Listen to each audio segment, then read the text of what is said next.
it's me, James, and in this video, I'm going to be sharing how I work with the jokers in a playing card deck. So, stay tuned.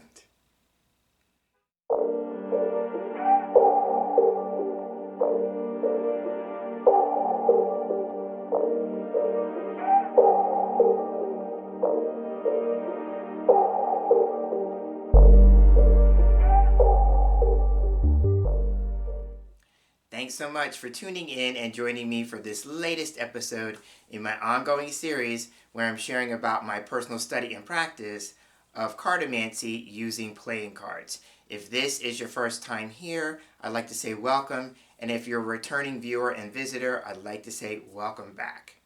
If you're returning, then you know at this point in my series I've already covered the system that I use when I work with playing cards in terms of their individual card meanings. As a result of doing that exploration and sharing, I've had a number of people circle back and ask me if I work with the jokers, and if so, would I be willing to make a video talking about that? Well, this is that video. So we're just going to jump right in. In the next segment, I have cards laid out on my table. We're going to get to the table and we're going to take a look at some of my favorite packs of cards in my collection and why I like the jokers in those particular decks. So let's get to it. And here we are at my table, and we're going to start going through some of the decks in my collection, and I'm going to highlight a few different types of jokers and the way that I work with them. I figured I would go with the decks that I work with and use the most. So starting with the first. So the first joker that I love working with comes from the Bicycle Vintage Classic deck. And I'm not going to go through all the decks on the table since the point of the video has to do with the jokers. I'm just going to be showing the jokers. If you do see a deck that you want to maybe have me walk through it more fully, I can make a standalone video for that deck. Just let me know in the comments below. Okay, so this is actually my favorite playing card deck to date to work with. And there were two jokers in this particular deck, but I only work with this one, so I'm going to hold it up just a little bit so you can see it better. And so for me, the joker is always a card that I look for when I'm selecting a new deck. I want to see what the joker looks like from the get-go. So the joker can sometimes be a deal-breaker type card because I do work with them. So in this particular case, since I only am working with the one joker, for me the joker can represent a wild card, but more importantly I read into the imagery of the joker itself to get some meaning from it. So in this particular case, I see that the joker is dressed up like a jester, and more often than not it is, unless it's a themed deck, and I do have some of those to show you as we move through this video. So if the joker is dressed up as a jester, the message can be sometimes about, this ability to tell the truth through humor, because that's what the jester did back in the day in medieval times for the king and queen of the kingdom. The jester was the only person who could essentially get away with telling the king or queen a hard truth, but they did it through humor. So sometimes this card can be about, telling a difficult truth through the lens of humor, right? It can also be the ability to lighten up, if you go with the idea that a jester may not take life too seriously. So the message could be this need to, not take life so seriously and to lighten up. So now I also read with direction in mind, so it also is important for me to see in which direction the joker is facing. So this particular joker is looking to the right, right? So I would pay attention to the card that the joker is facing for any additional cues or messages. But that is how I work with this particular joker in this particular deck. So again, this is the joker from the Bicycle Vintage Classic. Okay, so now we're just going to swap them out. I'm just going to continue on. So the next joker I have comes from La Baraja Española, which is a set of Spanish playing cards that I am into. So the joker in this particular deck looks like this. I'm going to hold it up. So I think it might be easier if I just slide the cards to the right and do it this way. Okay, so this particular joker is the same thing. I tried to keep like jokers together. So if you notice, this is also dressed up as a jester, so the same message would apply. And again, he is looking off to the right, so I would look to the card that's on the right to see if there's any additional message that this particular joker wants to say. Because, stop and think.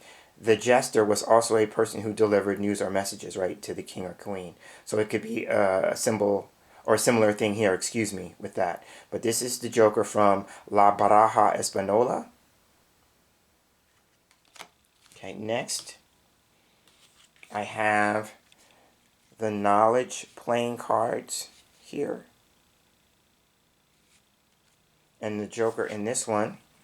Now this one had a duplicate set, so sometimes in some packs you will see that the joker is identical. When that happens for me, I only work with one, and that was the case here. So in this particular depiction, the joker is an owl, right? Fitting with the idea of the theme of the deck, which is knowledge, right? Because the owl is a symbol of wisdom, right? So when this one comes up, I just go more with the idea of what does an owl mean to me. And so the owl, of course, means wisdom. Can also represent, being able to see in the dark. Notice the black background behind the owl, right? So something like that. I might look at this as, something having to do with wisdom, right? So I would keep in mind the cards that are surrounding it. But that is the particular joker from the knowledge playing cards. Okay, so now continuing on. The next deck I have in the line is the Kadar Fortune cards. Now this is a deck of playing cards, but it has a theme to it. And Kadar is said to be like those machines that predict things, like you have it tell your fortune, right? Now this particular deck, I'm going to slide this over just a little bit, had two jokers.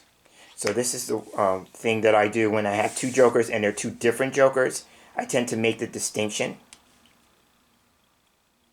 And the next few are going to have two. So I'm going to pull back a little bit here so we can get the deck and the two jokers in the view. Okay. So when there are two jokers and they each have different depictions on them, this is actually the types that I really love, because when I work with two jokers in the deck, I designate one to mean one thing and the other to mean something else. And I usually go with the meanings that I would ascribe to the Fool card in Tarot and the Tower card in Tarot. So the one that I would depict as the Fool would mean things like a brand new start, being at a crossroads. That is one of my meanings for that card. Being willing to take a leap of faith, embarking on a new leg, stage, or phase in a journey, right? And then the Tower, if you're Tarot fluent, represents, life's dramatic shakeups. It could represent upheaval, a crisis, but I tend to go with more like a shakeup. Like there's something going on that you're asking about. There's a shakeup element in it for you to kind of examine, right? It represents, this idea of tearing things down and then building things back up. All of those things I would ascribe to the tower, excuse me. But the Tower, through that dramatic shakeup, can also lead to things like revelation, liberation, enlightenment. It's just through much more challenging circumstances to get to that place of enlightenment, right? Okay. So having said that, those are usually my go-tos for that kind of thinking for the jokers. But now in this particular deck, we have two different types of jokers. So I'm holding the first one up. Now, if you clearly see in the image, this is what I would call the black joker. I usually call one the black joker and the red joker. So this would be the black joker. And you can see clearly because he is holding a black crystal ball. And there's, black smoke around him, that kind of thing. So for me, this would be the one I would ascribe to this idea of, a shakeup, just because it's the black joker. And you stop and think, right? The black suits are the more challenging suits in the playing card deck, right? The clubs and the spades, right? Clubs, not so much. Spades, really intense, depending on the meaning of the card, right? But this would be associated with those two suits just because of the color black, right? But again, now you could read into the image. So now I see the mask, and for me, it makes me think of the idea of comedy and tragedy, right? But it also makes me think of, okay, because he is poking his head through the curtain, it could represent something that is beginning to reveal itself, right? You don't see the entire thing, but you're seeing parts of it. And then the idea of the Joker looking into the black crystal ball, well, that could be scrying, right? So it could be also too with the smoke, something that clears away any kind of confusion, or something that could be causing confusion, right? It makes me think of that idea or that phrase, causing confusion, right? So that is this particular black Joker. Then we have the other Joker that I would consider more like the red Joker, simply because if you see in the image, he has hearts cascading down one side of his arm, right? And so that would be a nod to the suit of hearts. And then on the other side, he has coins, and that could be attributed to the suit of diamonds, right? Both the hearts and the diamonds are the red suits in the playing card deck, right? So this card would be like, and I see the question, right? So you notice if you're reading into the image, there's a question. So this could mean, there's a question that has yet to be answered, or that the question that you're asking about, there's some element in it that that can't be fully or completely answered, right? Just because of the question mark. Or it could be something like this card may be urging you to kind of rethink or re-examine your question, or maybe something about the question itself that you're not supposed to get an answer entirely on. Like there may be some aspect of the answer that can't be revealed to you based on the question itself, right? And for me as a reader, this might be a nod to third-party readings where we ask about another person and the other person does not know that they are the subject of a reading, right? And that's just me putting in my disclaimer as a reader. That's one of my ethical dilemmas, if you will, that when people ask about third parties that are not present and sometimes have nothing to do with the question that the person is bringing to the table, right? So that is an example of how I look at different jokers within the same deck. If it's a theme deck, you want to read or take into account the theme and see how the theme could be translated or become a part of the overall message of the card. Okay, so let's move on.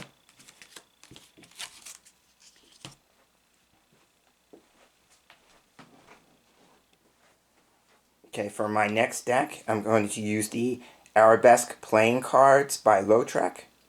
And this is a standard playing card deck, but the theme is more arabesque in nature, meaning like all the characters will look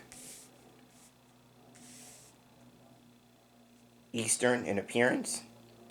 Okay, so this one also has two jokers, but now if you look, they are identical, whereas the Kadar fortune cards deck before it, they were different. These two are similar except for the coloring. So each joker has an image of a man who's sitting on a carpet and playing an instrument. Right, but in this particular depiction, he's wearing his attire is a certain color, right? So then I just make the distinction between the black and the red, and that helps with the writing, right? The writing on this card is in black, so I would describe this to be the black joker, and then I'll hold the other one up so you can see the difference. You can see the difference. This one is in red, the writing, and his carpet and his attire has more red to it. And so for me, the fact that he's playing an instrument could just represent the idea of, a musical gift or a musical talent. This could represent an actual musician. But if I go maybe more symbolically, then music is all about harmony, right? It could also be about being tuned in and fine-tuning your instrument, right? Things like that. I go with the idea of literal first and then metaphorical second.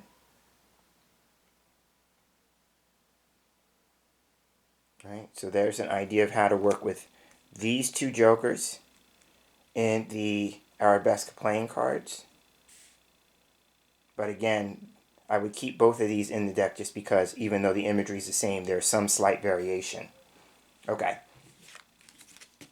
Next up, I have one of my favorite decks to work with. This is the Uzi Classic playing card deck. And then the jokers that I have here in this deck, there are two of them, so I keep them both. And again, the first thing you will notice is that one is black. The word Joker is written in black. And then the other one is red. So I have the red Joker and the black Joker. So now remember my meanings for the red Joker and the black Joker. The red Joker is more like the Fool in tarot, right? And more positive in nature because it is associated with the suit of hearts and diamonds.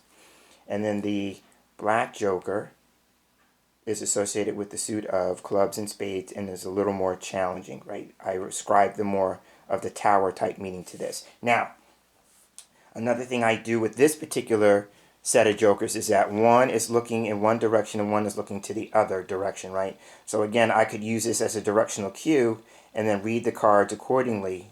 Like in this one, I would look to the card on the right to see what it is that there may be a possible message in connection to this joker about, or what is this joker highlighting. And the same with the other. I would look to the card on its left for the same thing. Okay, so that's how I would look at these two jokers in this deck. Next up, I have the Tallyho playing cards. This is number 13 in the Tallyho series, and I love this one because it's by King's Wild Project. Now, you may recognize this deck if you've been following the series because it's the one that I used to work with the individual cards when I was doing the card meetings. This was the deck that served me for that purpose. So now the jokers in this particular deck feature the Fox Hunter. Right, that's the Joker character in the Tallyho series, right? This would be the Fox Hunter. Now, if you notice, one is in black and white, and one is in color. So that is the distinct difference between the two. Now, there's no red Joker, black Joker, so the way I work with these two, if I work with this deck and keep them in, is that whenever the black and white Joker comes up, for me, it represents seeing a situation only in black and white terms, right? Which could mean an all or nothing attitude, extreme points of view, that kind of thing. And that may be a not so good thing. You know, you're seeing things in absolutes, right? And the message here could be like, everything's not black and white. Sometimes there are shades of gray. Going with that. And then this one here, since it's in color, could just represent a more colorful point of view or a colorful perspective, that kind of thing.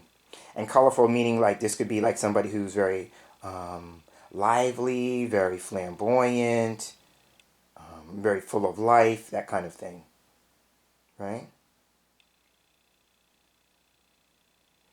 Now, I maybe wouldn't use this one so much for a directional cue, although if I were to do it, go with the idea that the body is facing more to the left, so I may look to the cards to the left to give a message if I was to try and use a directional cue with that. But I tend to go more with the idea like, this is in black and white and this is in color. What's the difference between the two in terms of a symbolic distinction, right? So that's an example of that, when there are two jokers that are slightly the same, but there is some sort of variation or distinction. Okay, next set. We have maybe 5 more to go through. I'm just sliding them down. Okay, so the next one is a theme deck. Now this is a bicycle deck and it's based on flying machines.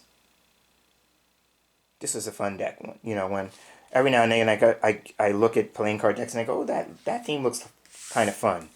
So here we have the two jokers that are in that. Okay, so now you can clearly see there is a distinction between the two. So when I work with this deck, I keep them both in. So here we have the Joker where he is on a flying machine. that looks like a bike, right? And that's a pun for the bicycle brand, yeah? But he's flying and everything's going according to plan. So now this would fit the Fool. Now remember, the Fool in tarot can represent embarking on a new a journey of some kind, right? And so this clearly can represent travel, right? Now the other one is more like the Tower, where the guy's flying machine has fallen apart, right? And he's headed for a fall, right? Clearly looks like Tower imagery to me if you are a tarot person, right? So clearly fits that. So this would be a shakeup, a breakdown, a collapse, things breaking apart, falling apart, all those kinds of things, right? So you can clearly see, I love this deck because you can clearly see the distinction between the two jokers, and then you would read them accordingly, right?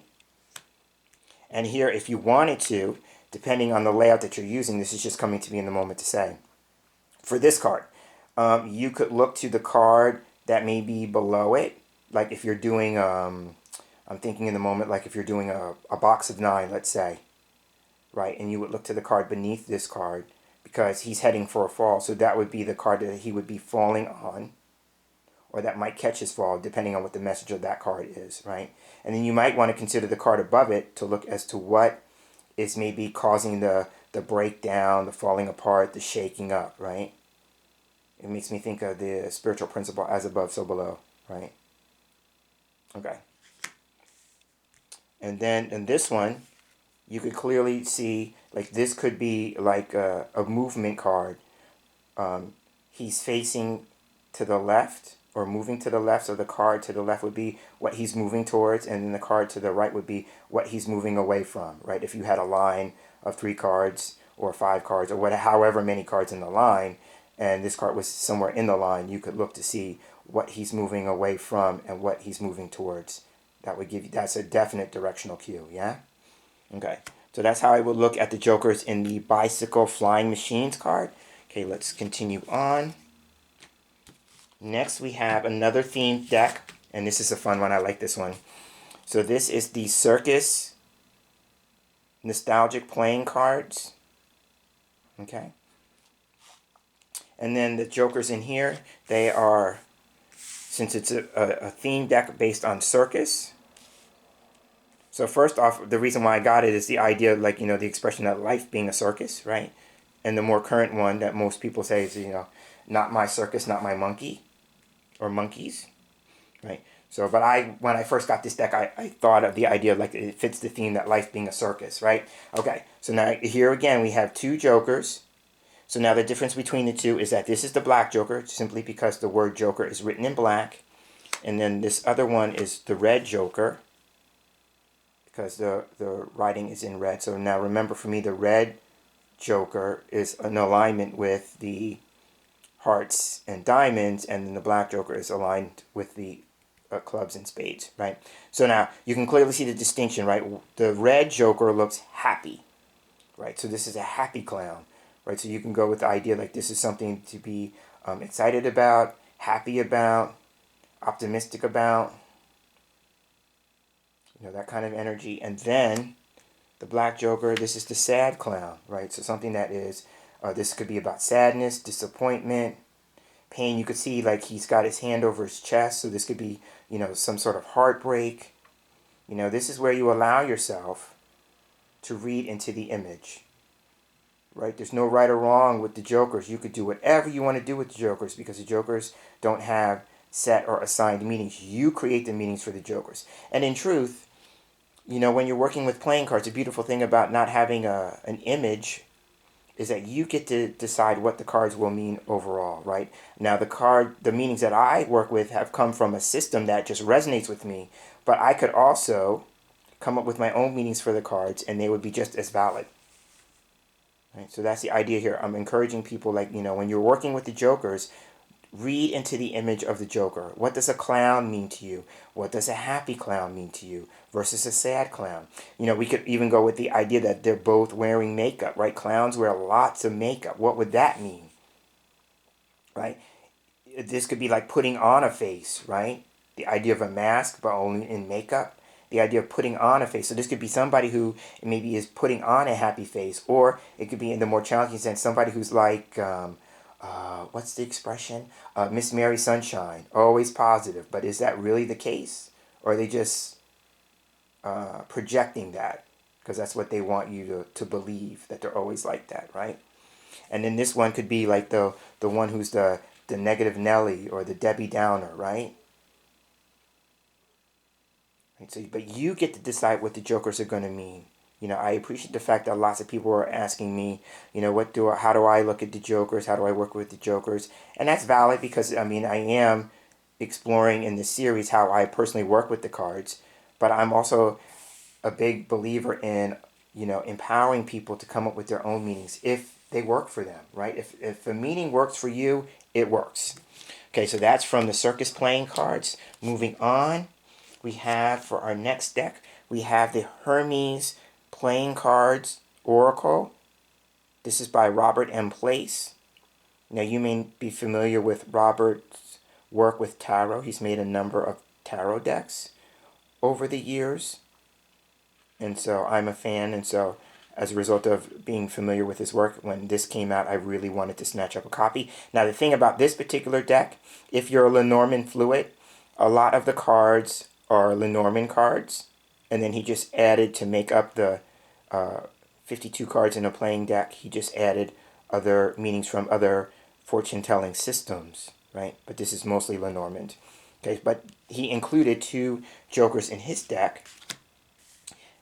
And these last few decks will have a theme. So the theme is that there's 2 jokers, but one is male and one is female. Now, in this particular case, because of the theme of the deck being like a Lenormand deck with extra cards, is that these 2 jokers could be the extra man and woman that you will find in the Lenormand system. There's a gentleman and a lady, but in the more traditional packs, there aren't extra cards. So these could be considered extra cards if you wanted to do a same-sex reading, right? So if I wanted to do a reading on a gay male couple, I would use this joker and take out the lady card from the pack, and vice versa. If I wanted to do a relationship featuring 2 women, same thing, right? And the beauty about it is you can clearly see, like, these 2 are looking at each other. So if you're a Lenormand fluid, you know that the idea of having the man and the woman facing each other, especially if you're doing relationship readings, is pivotal, right? It's key, right? So there's that.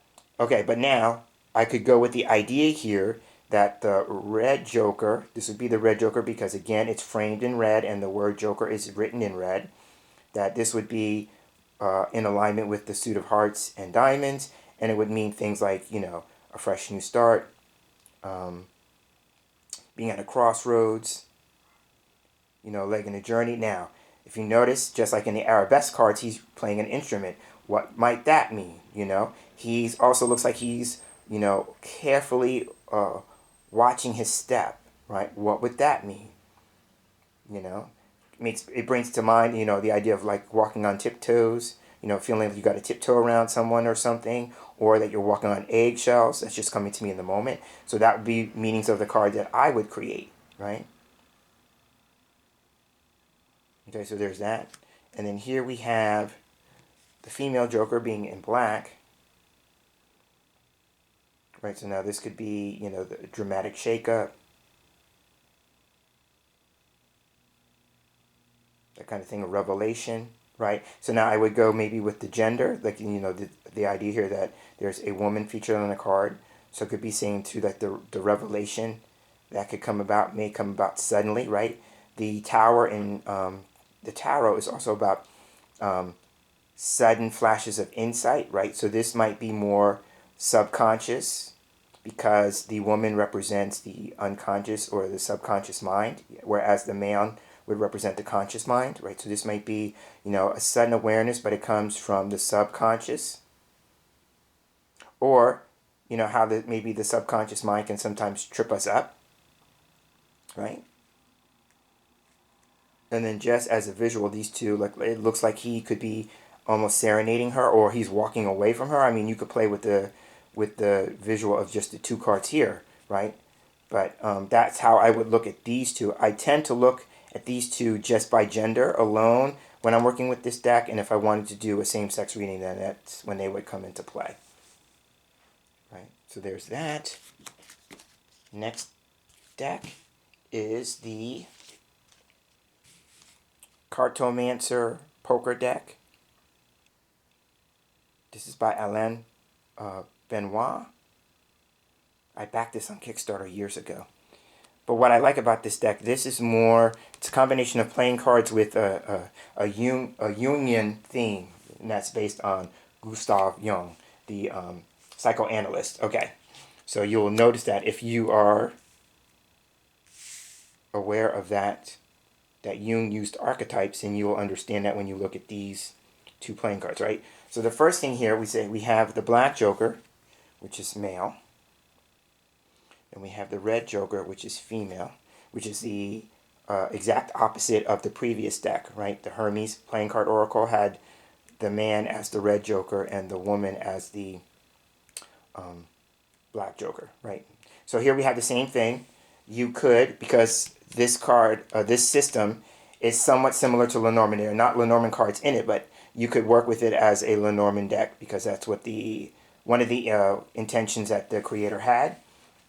So you could do that, and again, then this would be extra man card, extra woman card, that kind of thing, right? But then I look and I noticed that in the black joker, the card is titled consciousness, right? So again, so this would be about conscious awareness, right? Which is more male energy oriented. But I also noticed that it looks like he's got knives in his back. So for me, this could be about being stabbed in the back, metaphorically speaking. So this card could be talking about some kind of betrayal, you know, or that the past is coming back up to cause some harm to you in the way, because his back, anything having to do with the back can represent the past, meaning it happened back there, kind of thing, or something that you don't see coming. But again, you know, he's wearing that mask, right? So you could look at that and say, okay, that's not his face. That's just, you know, a face he's putting on. You know, sometimes, what's the expression, like having your game face on, yeah? Or some sort of pretense, right? It's a disguise. You can't really see who he is because of that mask.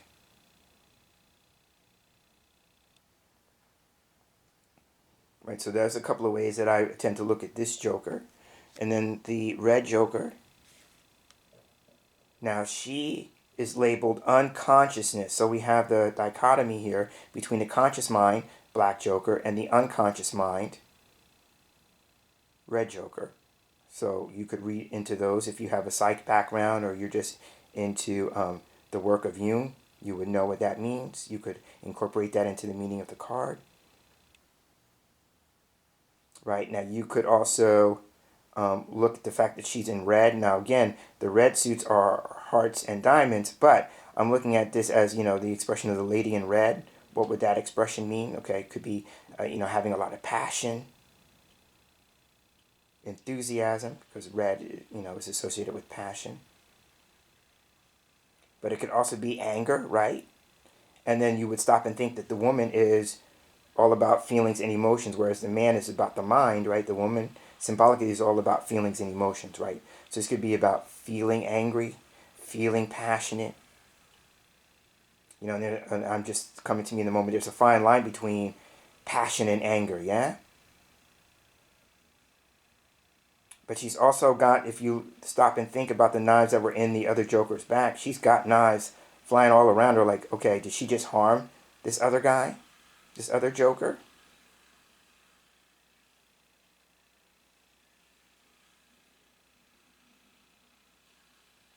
Right, so there's that to consider. But again, she's also got a mask on. So it could be like the ways that we hide what we're feeling and the ways that we hide what we're thinking. And sometimes we can do it consciously. Sometimes we can do it unconsciously. Sometimes we can do it with others. And sometimes we can do it with ourselves, you know. You know, are we putting on a pretense? Are we putting on an image, a false image? Are we showing up the way that we think other people want us to show up? I mean, there's just so much if you go with the psychology aspect that this deck presents. I mean, there's just so much you could do with those two things, right? But that is the Cartomancy poker deck and the jokers that are in that pack of cards. And then the last deck that I want to share with you for today is the Origins deck. It's the Shadows of History. This is by Rick Davidson. And what I like about this deck, again, there are two jokers that are distinct. A man and a woman, right? And so the woman here is the red joker, much like the last deck. And then the male joker is black. And these are clearly, you could see that this is Eve in the Garden of Eden. And this is Adam. Right? So what I do in this particular case, in this deck, you could use something like this to represent what we call significators. So if you are reading for a male client or for yourself, you could put the male joker in the deck and see if it turns up, because it would represent you or a male who's having a reading done. Same thing with this card. It could be a woman who's having a reading done, or yourself if you happen to be reading the cards for yourself and you are female presenting, right? But then here's the interesting thing with this. They also form two halves of a whole image. Oh, I love that.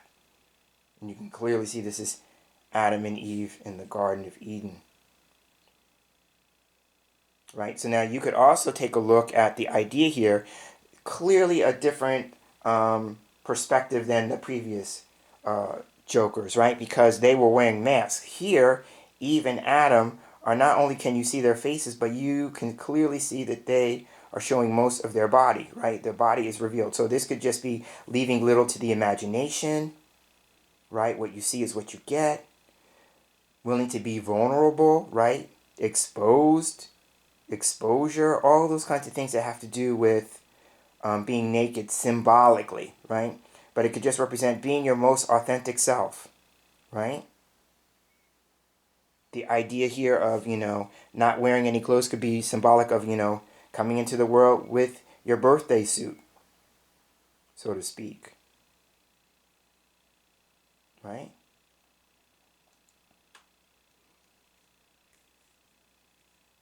So then, and on that note, I will go ahead and wrap up this video on sharing some of the Joker cards from my favorite packs of playing cards to date, and how I look at them and work with them in a reading. Like I said in the opener, if you want to see some of these decks in their full, just let me know in the comments and I will make a standalone video showing you all the cards and all the details you would need to know about that particular pack.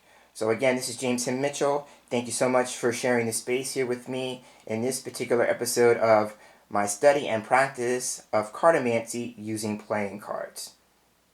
I look forward to seeing you again in the very next episode of this series. And until then, take care.